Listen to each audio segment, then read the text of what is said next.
Hi, my name is Dawn and I work for the Saskatoon Public Library. I'm here at my home today on Treaty 6 land, homeland of the Métis. I would like to read for you an adult story time this evening, so I hope that you're all settled in and ready for a story. What I would like to read today is a piece from our local history department. If you've never visited our local history room in the Saskatoon Public Library downtown location, the Francis Morrison, you should really do it. It's quite a fascinating place and there's tons of information and interesting stories to find there. So I hope that this piques your interest and that you'll go and take a visit once the library is back open.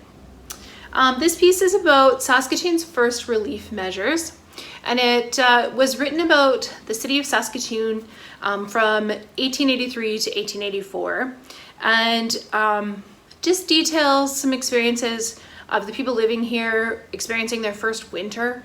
They had never experienced a winter like Saskatchewan has, and so they hadn't prepared properly to be able to make it through to the next summer or spring when they would be able to prepare food again. So food was very, very scarce as spring approached.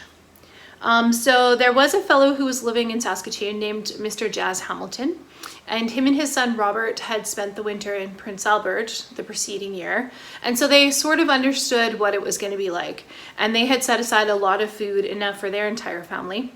But as other families started running out of food, then he started sharing, and there was a Mr. Hunter who borrowed a bag of flour and promised to return it by March. So this story will detail Mr. Hunter's quest to return the flour to Mr. Hamilton. Mr. Hunter's only team was a yoke of oxen, and about the middle of March he set out for Duck Lake, where he had been told there was a mill. His neighbors all sent orders with him for flour, enough to do till snow would be gone, and travel not so difficult.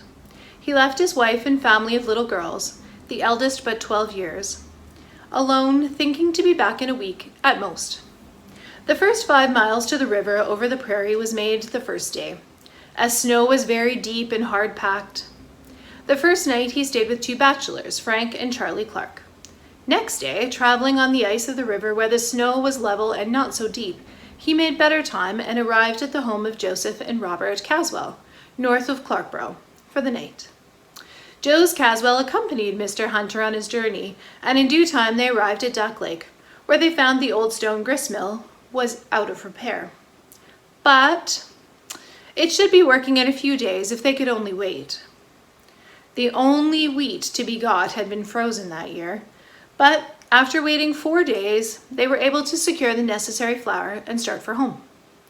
On their way back, they stayed overnight at Batoche, bought some fish to help out the food supply from their host, Mr. Fiddler, and also bought 2 cats, paying $1 for the 2, as there were few cats in the settlement of Saskatoon, but mice and gophers were not so scarce.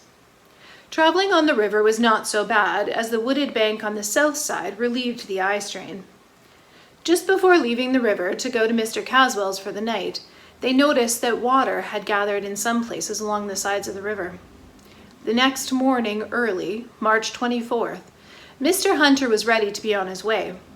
Mr. Caswell helped him to get onto the river. By this time, water was flowing on both sides of the river, and the center ice had raised considerably. But it seemed to be still solid, so they carried on. About 3 miles up from Mr. Caswell's, Mr. Hunter came to where there was water all the way across the river on top of the ice, so he was obliged to leave the river.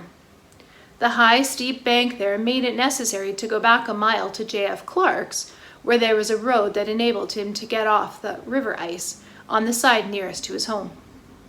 Here, there was only a path over the stream, which was now 10 or 12 feet wide and flowing a foot or more in depth. The nose of one runner of the hind bob of the sleigh became caught under the crust of the snow and almost upset the load of precious flour into the river water. The oxen, gaining a better footing at the time, managed to break the crust and right the sleigh. Now became the most tedious and grueling day of the whole trip. The sun shone with all the strength of a warm March day. No track of any kind to be followed. Snow was rotted underneath with a hard, icy crust on top. Hilltops almost bare and very stony.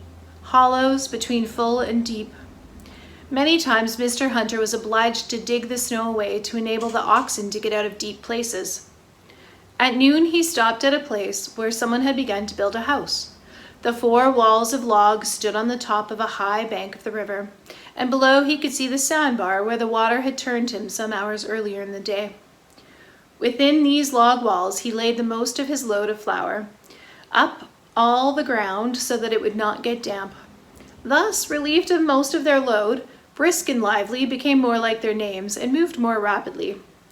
The sun shone down in all its strength, and there was no tree or shrub to break the intensity of the whiteness of the snow. All day they plodded on, facing the sun and its glare on the snow, till just about half an hour after sunset. Mr. Hunter and his snow-blinded oxen arrived at the Clark brothers' home, where they were kindly received, and their host did all in their power to relieve the suffering of man and beasts.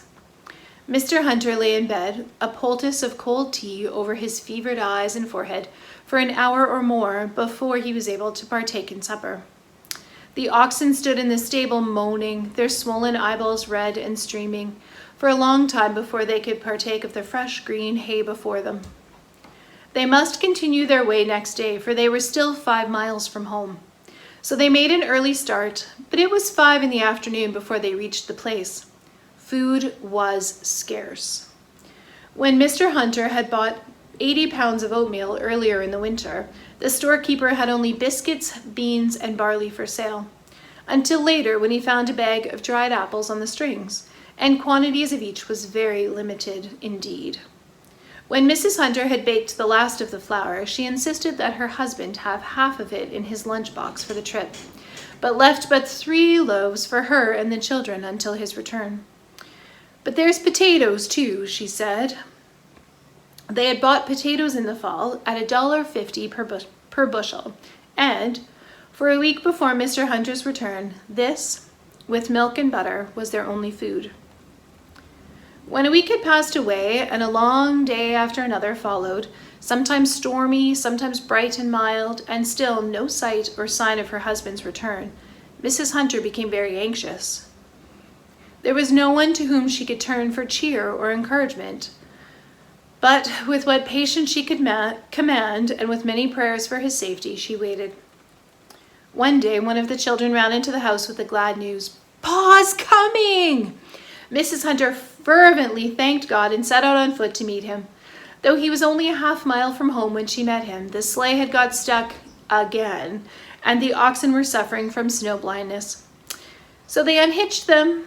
The little girl drove the oxen home, and Mr. and Mrs. Hunter carried home some flour, fish, and a prairie chicken Mr. Hunter had shot, and the cat.